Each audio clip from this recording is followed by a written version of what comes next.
আসসালামু আলাইকুম। মহিলা কলেজ চট্টগ্রাম আয়োজিত অনলাইন ক্লাসে শিক্ষার্থীদের স্বাগত জানাচ্ছি। আমি আয়েশা আক্তার, প্রভাষক অর্থনীতি বিভাগ, মহিলা কলেজ চট্টগ্রাম। কেমন আছো শিক্ষার্থীরা? আশা করি ভালো আছো এবং সুস্থ আছো। সকলকে ঈদ মোবারক। আজকে তোমাদের আমি অর্থনীতি দ্বিতীয় পত্রের সপ্তম অধ্যায়, যেটি তোমাদের বার্ষিক পরীক্ষা সিলেবাসে অন্তর্ভুক্ত, সপ্তম অধ্যায় মুদ্রাস্ফীতি, যার ইংরেজি প্রতিশব্দ হচ্ছে ইনফ্লেশন, সেই অধ্যায়টি পড়াবো। সেই অধ্যায়ে শুরু থেকে আমরা কি কি পড়বো একটু দেখতে আসো। মুদ্রাস্ফীতি বা ইনফ্লেশন কি? মুদ্রাস্ফীতি হচ্ছে অর্থনীতিতে পণ্য সামগ্রী ও সেবার দাম স্তর ক্রমাগত বৃদ্ধির প্রবণতাকে মুদ্রাস্ফীতি বলে। অর্থনীতিতে পণ্য সামগ্রী ও সেবার দাম স্তর ক্রমাগত বৃদ্ধির প্রবণতাকে মুদ্রাস্ফীতি বলে। এই দুইটা ধারণা, এখানে আরো দুইটা বিষয় আমি তোমাকে একটু ব্যাখ্যা করব। মুদ্রাস্ফীতি বিষয়টি প্রথম বলেছিলেন ডেভিড হিউম। ডেভিড হিউম নামের একজন অর্থনীতিবিদ বলেছিলেন, মুদ্রাস্ফীতি সম্পর্কে প্রথম ধারণা দিয়েছিলেন। তার মতে দেশে ধাতব মুদ্রা অধিক প্রবেশের ফলে জিনিসপত্রের দাম বাড়তে থাকবে, বাণিজ্যিক সুযোগ সুবিধার পথে বাধা আসবে। এরূপ মত প্রকাশ করেছেন কে? অর্থনীতিবিদ ডেভিড হিউম। ডেভিড হিউম বলেছে যে ধাতব মুদ্রা অধিক প্রবেশের ফলে, যখন আমার ধাতব মুদ্রার পরিমাণ অনেক বেশি হয়ে যাবে, তখন পণ্যের দাম বাড়বে এবং বাণিজ্যিক সুযোগ সুবিধার পথে বাধা আসবে। এই ধরনের মত দিয়েছেন কে? David Hume. তোমার এমসিকিউতে মানে বহু নির্বাচনী প্রশ্নে তোমাকে বলতে পারে যে ধাতব মুদ্রা অধিক প্রবেশের ফলে জিনিসপত্রের দাম বাড়তে থাকবে এবং বাণিজ্যিক সুযোগ সুবিধার পথে বাধা আসবে, এরূপ মত প্রকাশ করেছেন কে? তখন তোমার চারটা হয়তো অর্থনীতিবিদের নাম দেয়া থাকবে, তার মধ্যে সঠিক উত্তর হচ্ছে কে? David Hume. সেই জন্য আমার এটা জানা থাকতে হবে। দুইটা জিনিসের সাথে এটা তুমি মনে রাখবে, ধাতব মুদ্রার ক্ষেত্রে যখন দাম বাড়বে, সেই কথাটা বলেছিলেন কে? David Hume. তারপর আসো, পরবর্তীতে আমরা প্রথমে যখন মুদ্রা আবিষ্কার করেছিলাম তখন কিন্তু আমরা ধাতব মুদ্রা ব্যবহার করতাম। তার আগে আমরা বিনিময় করতাম কি দিয়ে? পণ্যের বিনিময়ে পণ্য, দ্রব্য বিনিময় প্রথা ছিল। এরপরে এসেছে ধাতব মুদ্রা, এরপরে আসলো কাগজি নোট, ব্যাংক নোট, এসব। হ্যাঁ, সেই ব্যাংক নোটের অধিক যোগানের ফলে মুদ্রার অবমূল্যায়ন ঘটবে, ফলে দ্রব্যের দামের বৃদ্ধি ঘটবে এবং মুদ্রাস্ফীতির সৃষ্টি হবে। এই ব্যাখ্যাটা করেছেন অর্থনীতিবিদ ডেভিড রিকার্ডো। কত সালে? 1810 সালে। তার একটা গ্রন্থ ছিল the high price of bullion নামক এই গ্রন্থটাতে সে কি করেছে? মুদ্রাস্ফীতি সম্পর্কে ধারণা দিয়েছেন। তিনি এই যে ব্যাংক নোটের কথা বলেছেন, তাইলে এখানে দুই ধরনের নোটের কথা আছে। একটা হচ্ছে ধাতব মুদ্রা হবে, দুই ধরনের নোটের কথা আমরা বলবো। একটা হচ্ছে ধাতব নোট, ধাতব মুদ্রা অধিক হবে তখন মুদ্রাস্ফীতি দেখা দিবে, সেইটা বলেছিল কে? David Hume. আরেকটা হচ্ছে ব্যাংক নোট বৃদ্ধি পাবে, ব্যাংক নোটের প্রবেশ বেশি হবে, ফলে ব্যাংক নোটের যোগান বেশি হওয়ায় মুদ্রার অবমূল্যায়ন হবে, দ্রব্যের দাম বৃদ্ধি পাবে, মুদ্রাস্ফীতি হবে। এই ধারণাটা দিয়েছেন কে? David Ricardo. কত সালে? 1810 সালে। ঠিক আছে, এই জিনিসগুলো আমার মনে রাখতে হবে। কেন? এই জিনিসগুলো আমার এমসিকিউতে আসে, অর্থাৎ বহু নির্বাচনী প্রশ্নের জন্য আমাকে এই ছোট ছোট বিষয়গুলো একেবারে বিস্তারিত জানা থাকতে হবে। আসো, এরপরে আমরা বিভিন্ন অর্থনীতিবিদ মুদ্রাস্ফীতি সম্পর্কে সংজ্ঞায়িত করেছেন, সেটা দেখব। মুদ্রাস্ফীতির সংজ্ঞাটা, এই যে সংজ্ঞাটা একেবারে সহজভাবে আমি তোমাকে এখানে দিয়েছি, বইয়ে বিভিন্ন রকম করে বলা আছে। তুমি সহজে মুদ্রাস্ফীতি কাকে বলে এরকম জ্ঞানমূলক প্রশ্ন আসলে এই লাইনটাই লিখবে, তাহলে তোমার সহজে মনে থাকবে। পণ্য সামগ্রী ও সেবার দাম স্তর ক্রমাগত বৃদ্ধির প্রবণতাকে মুদ্রাস্ফীতি বলা হয়। পণ্য সামগ্রী ও সেবার দাম স্তর ক্রমাগত যে বৃদ্ধি পায়, সেই প্রবণতাটাকেই বলা হয় কি? মুদ্রাস্ফীতি। এখন আসো আমরা মুদ্রাস্ফীতির বিভিন্ন অর্থনীতিবিদের সংজ্ঞাটা দেখব। এখন আসো আমরা অর্থনীতিবিদ ক্রাউতারের মতে মুদ্রাস্ফীতি এরূপ একটি পরিস্থিতি, অর্থনীতিবিদ ক্রাউতারের মতে মুদ্রাস্ফীতি এরূপ একটি পরিস্থিতি যখন অর্থের মূল্য ক্রমাগত হ্রাস পায়। এই সংজ্ঞাগুলো আমাদের জানা থাকতে হবে। কেন? যে আমাদেরকে দেখা যাবে বহু নির্বাচনী প্রশ্নে তোমাকে বললো যে মুদ্রাস্ফীতির এরূপ পরিস্থিতি, মুদ্রাস্ফীতি হচ্ছে এরূপ একটি পরিস্থিতি যখন অর্থের মূল্য ক্রমাগত হ্রাস পায়। এই যুক্তিটি কে করেছেন? এই যুক্তিটি কার? ঠিক আছে? তখন তোমাকে অর্থনীতিবিদের নামগুলো জানা থাকতে হবে যে কোন অর্থনীতিবিদ কি সংজ্ঞাটা কিভাবে সংজ্ঞায়িত করেছেন মুদ্রাস্ফীতিকে, এটা তোমার জানা থাকতে হবে। অথবা তোমাকে জ্ঞানমূলক প্রশ্নে বলতে পারে যে মুদ্রাস্ফীতি সংক্রান্ত পিগুর সংজ্ঞাটি লিখো, অথবা মুদ্রাস্ফীতি সংক্রান্ত কেইন্সের সংজ্ঞাটি লিখো, অথবা তোমাকে বলতে পারে যে কুলবন মুদ্রাস্ফীতি নিয়ে যে সংজ্ঞাটি দিয়েছে সেটি কি, অথবা তোমাকে এই সংজ্ঞাটা দিয়ে বলতে পারে যে এটি কার উক্তি, তখন তোমার সেটা বলতে হবে। সেই জন্য তোমাকে করতে হবে কি, এই সংজ্ঞাগুলো প্রত্যেকটা পড়তে হবে, ঠিক আছে? অনেক বইয়ে কিছু কিছু সংজ্ঞা আছে, আবার অনেক বইয়ে নাই, সেজন্য তুমি করবে কি, এগুলো তোমার খাতায় লিখে রাখবে। প্রথমে হচ্ছে অর্থনীতিবিদ ক্রাউতারের মতে, তুমি মনে রাখার জন্য যে অর্থনীতিবিদ তার নিচে একটা আন্ডারলাইন করে রাখবে যাতে সংজ্ঞাটা তোমার মনে থাকে। ক্রাউতার কি বলেছে, মুদ্রাস্ফীতি এরূপ একটি পরিস্থিতি যখন অর্থের মূল্য কি হয়, হ্রাস পায়, ক্রমাগত হ্রাস পায়। অধ্যাপক কুলবন বলেছেন, কুলবন কি বলেছেন, মুদ্রাস্ফীতি হলো এমন একটি পরিস্থিতি যেখানে অধিক পরিমাণ অর্থ স্বল্প পরিমাণ দ্রব্যের পিছনে ধাবিত হয়, অধিক পরিমাণ অর্থ স্বল্প পরিমাণ দ্রব্যের পিছনে ধাবিত হয়, এটা কে বলেছেন, অর্থনীতিবিদ কুলবন বলেছেন।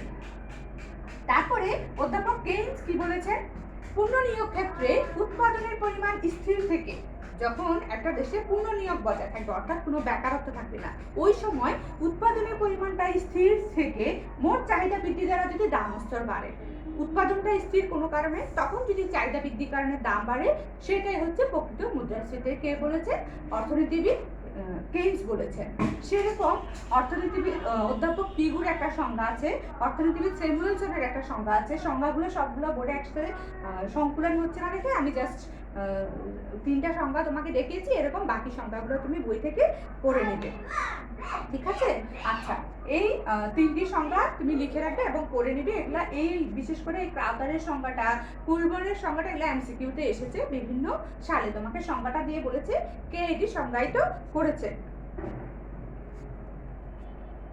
এখন মুদ্রাস্ফীতির কিছু বৈশিষ্ট্য আমরা দেখবো। হ্যাঁ, যে বৈশিষ্ট্যগুলো দেখলে আমরা বুঝতে পারবো যে মুদ্রাস্ফীতি কি কি বৈশিষ্ট্য থাকলে আমরা ধরতে পারবো যে এটা মুদ্রাস্ফীতিকে ইঙ্গিত করছে। যেমন দাম স্তর ক্রমাগত বৃদ্ধি পাবে, কোনো পণ্যের বা সেবার যদি দাম ক্রমাগত বৃদ্ধি পায় সেটা হচ্ছে মুদ্রাস্ফীতি।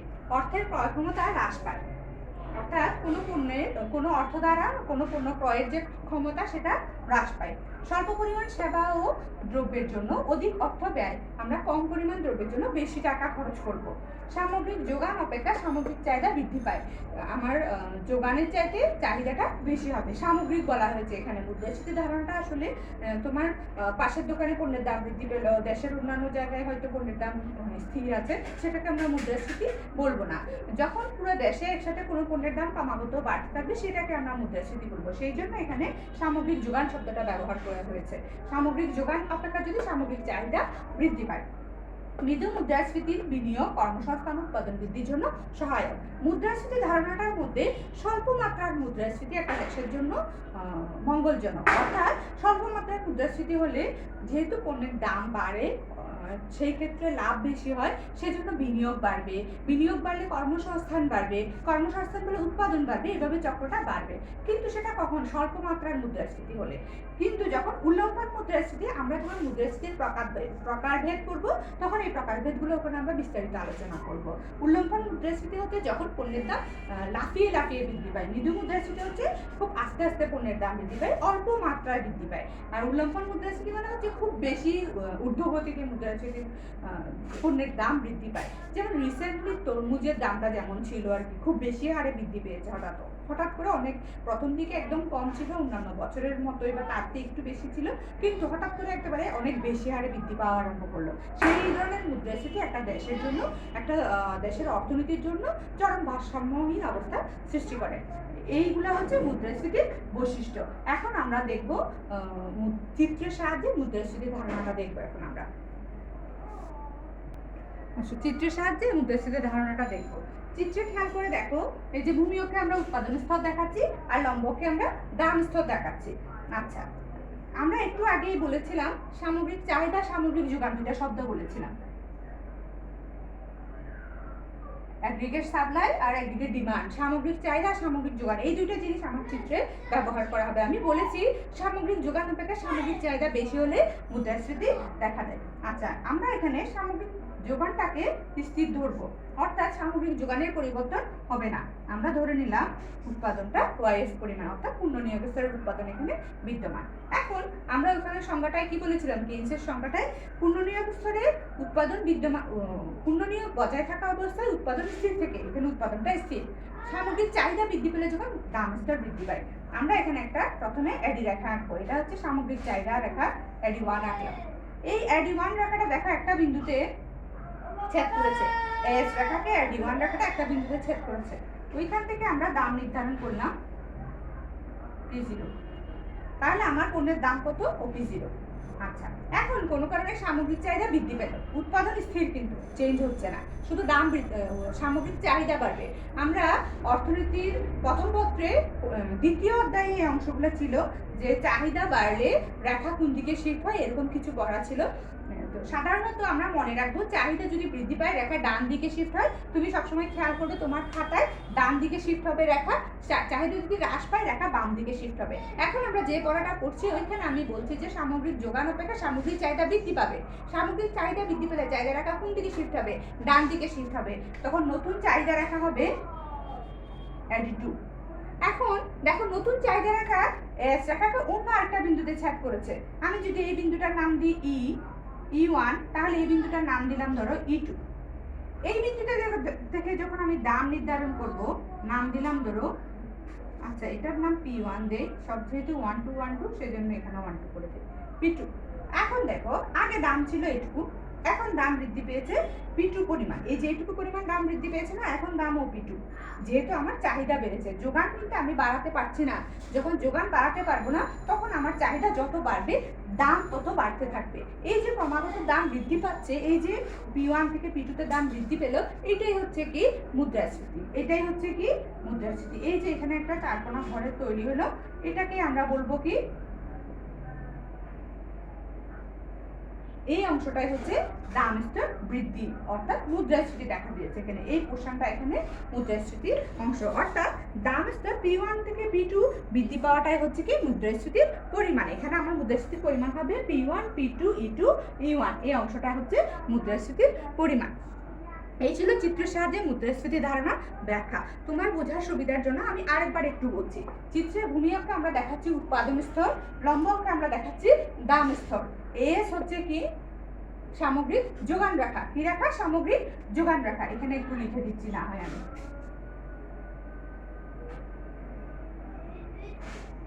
এটা হচ্ছে সামগ্রিক যোগান রেখা, আর এডি হচ্ছে সামগ্রিক চাহিদা রেখা। আচ্ছা, প্রাথমিক সামগ্রিক চাহিদা রেখা আর সামগ্রিক যোগান রেখা পরস্পর ইউয়ান বিন্দুতে ছেদ করায় দাম নির্ধারিত হয়েছে ও P1। এখন অর্থনীতিতে কোনো কারণে সামগ্রিক চাহিদা বৃদ্ধি পেল, সামগ্রিক চাহিদা বৃদ্ধি পেলে সামগ্রিক চাহিদা রেখা ডানে শিফট হয়ে অ্যাডি 2 হবে। অ্যাডি 2 রেখা E2 বিন্দুতে এস রেখাকে ছেদ করায় নতুন ভারসাম্য বিন্দু E2, সেইখানে দাম নির্ধারিত হয়েছে P2। ফলে পণ্যের দাম P1 থেকে বৃদ্ধি পেয়ে P2 তে স্থানান্তরিত হয়েছে। এই যে দাম স্তর বৃদ্ধি পেল সামগ্রিক চাহিদা বৃদ্ধির কারণে, এটাকেই বলা হচ্ছে কি মুদ্রাস্ফীতি। এখন আসো আমরা মুদ্রাস্ফীতির হার নির্ণয় একটা টপিক আছে, ওই টপিকটা দেখব। আচ্ছা, সূত্রটা একটু খেয়াল করে দেখো। মুদ্রাস্ফীতির হারের সংজ্ঞাটা কি হবে, ভিত্তি বছরের তুলনায় বর্তমান বছরের দাম সূচকে শতাংশিক বৃদ্ধিকে মুদ্রাস্ফীতির হার বলা হয়। ভিত্তি বছরের তুলনায় বর্তমান বছরের দাম সূচকের শতাংশিক বৃদ্ধিকে, অর্থাৎ শতকরা ভিত্তি বছরের তুলনায় বর্তমান বছরের পণ্যের দাম কত বৃদ্ধি পেল, এই হারটাকে বলা হবে কি মুদ্রাস্ফীতির হার। বর্তমান বছরে ভিত্তি বছরের তুলনায় কতটুকু দাম বৃদ্ধি পেয়েছে, ঠিক আছে। এটা একটা গাণিতিকভাবে যখন দেখাবো তোমার বুঝতে সুবিধা হবে। আচ্ছা, গাণিতিকভাবে দেখাতে হলে অবশ্যই আমরা কি করি, সূত্র প্রয়োগ করি। মুদ্রাস্ফীতি পরিমাপের সূত্রটা হচ্ছে মুদ্রাস্ফীতির হার সমান Pn - P0 divided by P0 × 100। আচ্ছা, এটাতে Pn মানে হচ্ছে বর্তমান সময়ের দাম স্তর, আর P0 মানে হচ্ছে ভিত্তি সময়ের দাম স্তর, ভিত্তি বছরের দাম স্তর। এটাকে যদি আমি এই একই সংজ্ঞাটাকে আমরা বিভিন্নভাবে বইয়ে দেখিয়েছে, হ্যাঁ, তোমার শুধু মাথায় থাকবে এই বাংলা সংজ্ঞাটা, যদি তুমি যদি এই পুরো তথ্যটা মনে রাখো, এই যে এই অংশটা হিসাবে তোমার সহজ হবে। যেমন বর্তমান বছরের লিখি, সমস্যা নেই। বর্তমান বছরের দাম বিয়োগ ভিত্তি বছরের দাম ডিভাইডেড বাই ভিত্তি বছরের দাম। এখানে দাম বা স্তর যে কোনো একটা লিখতে পারো, হ্যাঁ এখানে দাম স্তর লিখতে পারো, দাম লিখতে পারো, সমস্যা নেই। তবে মুদ্রাস্ফীতির বেলায় আমরা সাধারণত দাম স্তর শব্দটি ব্যবহার করে থাকি।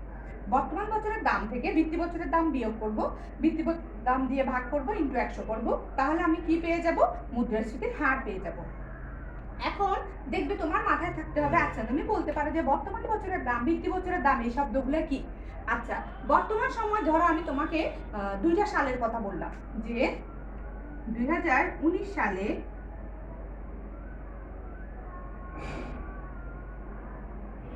আলুর দাম ছিল কেজি প্রতি 25 টাকা।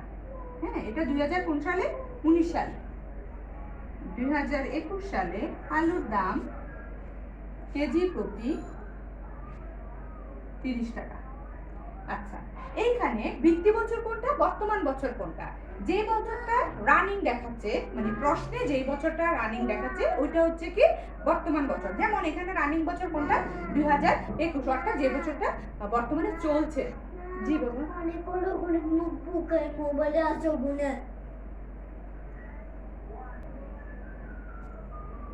দুঃখিত, আমার ছেলে আসলে ইন্টারাপ্ট করে ফেললো। আচ্ছা, আমরা পড়ছিলাম 2019 সাল এবং 2021 সাল নিয়ে।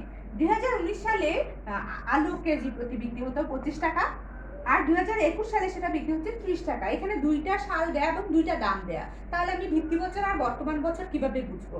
যেই বছরটা নতুন, অর্থাৎ যেই বছরটা চলছে, ওই বছরটাকে আমরা ধরবো বর্তমান সময়। যেমন এখানে 2021 সালকে আমরা ধরবো বর্তমান সময়, আর যেটা পুরনো বছর, আগের বছর, সেটাকে ধরবো ভিত্তি সময়। তার মানে এখানে ভিত্তি বছর হচ্ছে কে 2019 সাল, আর বর্তমান হচ্ছে কে 2021 সাল। এরকম ধরো আমি তোমাকে বললাম 1999 আর 2001, তখন 2001 হবে বর্তমান সময়, 1999 হবে ভিত্তি সময়। তোমাকে আমি বললাম 2014 2016, তখন 2014 হবে ভিত্তি সাল, 2016 হবে বর্তমান সময়। আশা করি কারো বুঝতে অসুবিধা থাকার কথা নয়। আচ্ছা, এখন এই সূত্রটা কি কি রকম হইতে পারে? প্রত্যেকটা সূত্র আমি তোমাকে একটা একটা দেখাবো। যেমন এটা হইতে পারে P1 minus P0 divided by P0 into 100। আরেকটা হইতে পারে P02 minus P01 divided by P01 into 100। আরেকটা হইতে পারে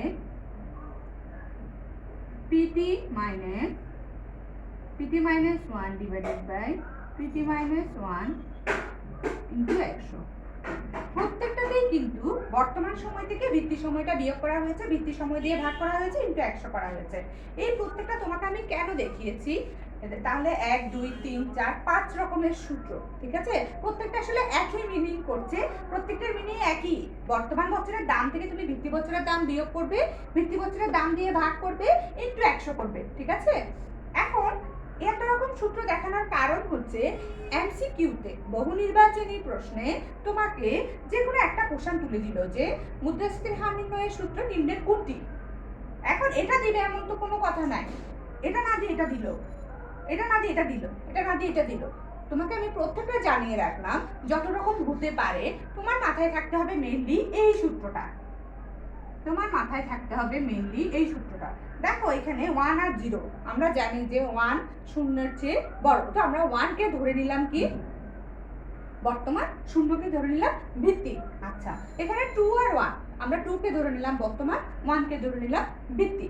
এখানে দেখো t minus 1, t মানে হচ্ছে বর্তমান, t minus 1 মানে হচ্ছে বর্তমান সময়টা থেকে 1 বিয়োগ করা হয়েছে, অর্থাৎ গত বছরে চলে গিয়েছে আমি, সেজন্য t minus 1, ঠিক আছে?